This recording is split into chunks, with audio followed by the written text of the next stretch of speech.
Békességet! Szeretettel köszöntök mindenkit a Mátészalkai Református templom tornyának a csúcsából, a Toronygömb mellől.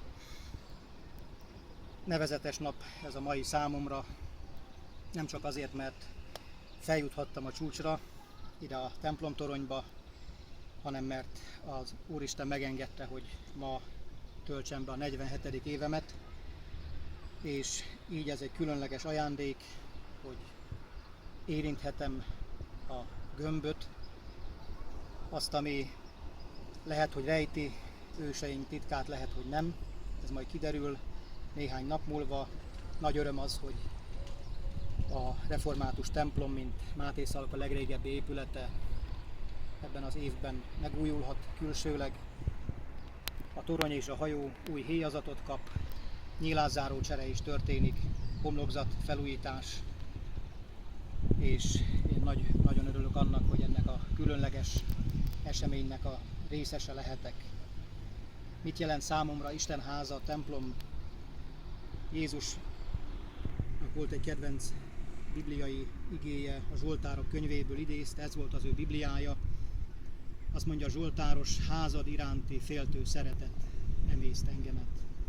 Én is szeretem az Isten házát, ősi hajlékát, szeretem a lelki házat, a gyülekezet közösségét, és én hiszem azt, hogy a templom megújulása elhozza majd azt is, hogy a szívünk, a lelkünk is újjá tud lenni, és ahogyan épül, szépül Isten háza, úgy épül a közösség is, úgy épülnek újra a lerombolódott közösségek itt Mátészalkán és mindenütt az országban, szerte Európában és a világban.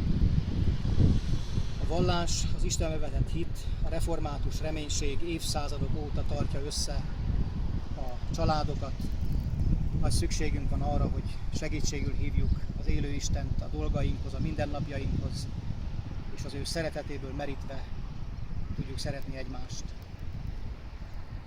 Szeretettel hívom fel mindenkinek a figyelmét arra, hogy lehetőség van segíteni ezt a szép munkát, a templom felújítást, adományokkal, támogatásokkal, amit többféle módon is meg lehet tenni.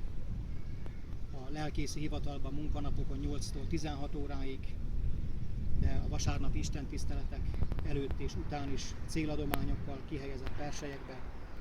Ugyanis a vasárnapi istentiszteleteinket 10 órától a felújítás ideje alatt is zavartalanul megtartjuk.